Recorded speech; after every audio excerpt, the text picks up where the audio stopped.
Hi everyone, welcome back to the CH Wine Tasting Room. I'm Chris Lafleur, your super sommelier, and I'm here with Nicole Mascari, your pocket wine advisor. Nicole, what have we got today? Today, I'm super excited because we have a wine from Willamette Valley. This is a Pinot Noir, lot 945, and Oregon is one of my favorite states that produces Pinot Noir.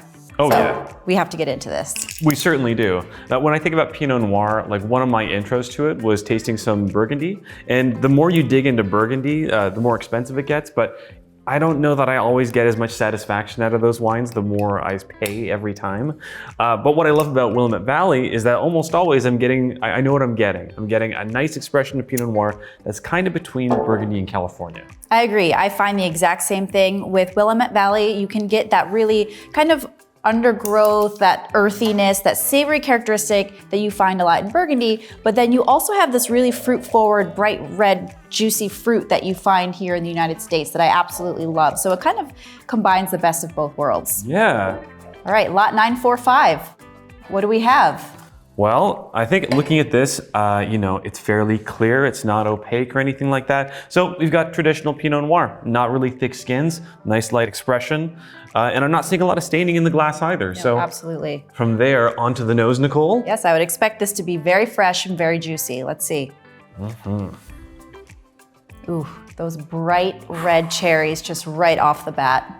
Yeah, it's leaping out with fruit. I love the little cranberry undertones too. And I'm liking that there's still a subtle note of like sous bois, that dark earth, but it's still really fruit driven. Yes, this kind of reminds me of fall in a glass in a way. You know, those changing leaves, the reds, the yellows, the golds. I'm finding all of that in here. It's like you're getting to like walk through a nature trail when all the leaves have fallen down. Absolutely. I can even hear the crunching of the leaves. And I think actually the fruit itself on the palate might feel a little crunchy. Oh, well, speaking of, let's crunch that fruit. Let's crunch it.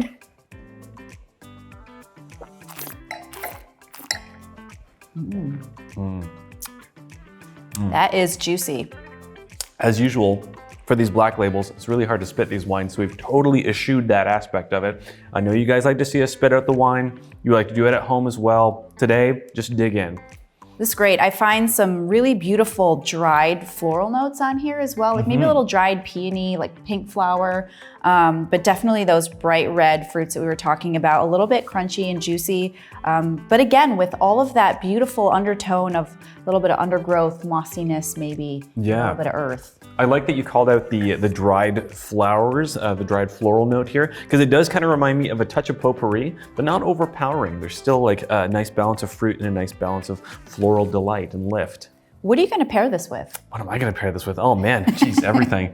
A nice cozy night on the couch for sure. Absolutely. But when I think about what goes with Pinot Noir, I usually think about duck because it's always a good excuse to have duck in the house.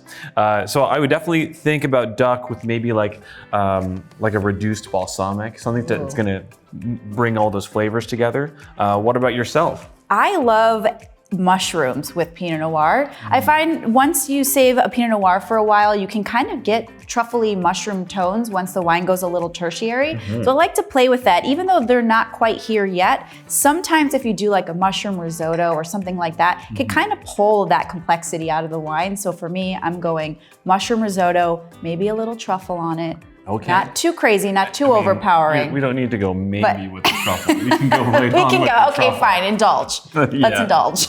And I also like getting like wild with the mushrooms too. Like let's throw some hen of the woods in there. Let's get some chanterelles. Let's get crazy. Let's really see what these mushrooms can smell like and see which one we find in the glass. Absolutely. And another great thing about Pinot Noir, and especially this one, is that you could have this with like a fatty fish, or you could do a grilled white meat as well if you wanted to, because it won't overpower those things. Some people think you absolutely could never pair fish with a red wine, but that's not true.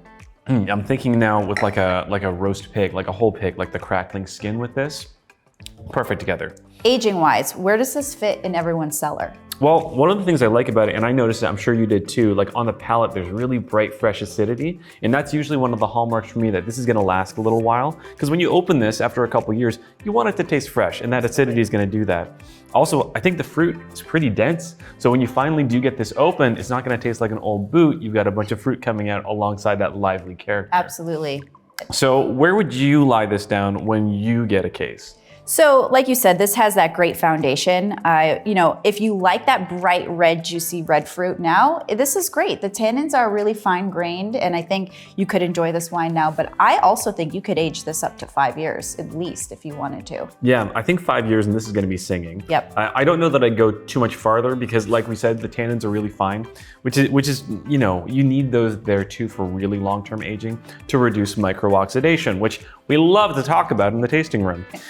But I think 5 years is great. Sweet spot, it's gonna be singing after that. I totally agree. Hopefully there'll be some cases left after I get my hands on this because this is delicious. And now we're gonna go finish this bottle and I think by the end, we'll be singing too. Heyo! With that, we'll see you at the next glass. Cheers.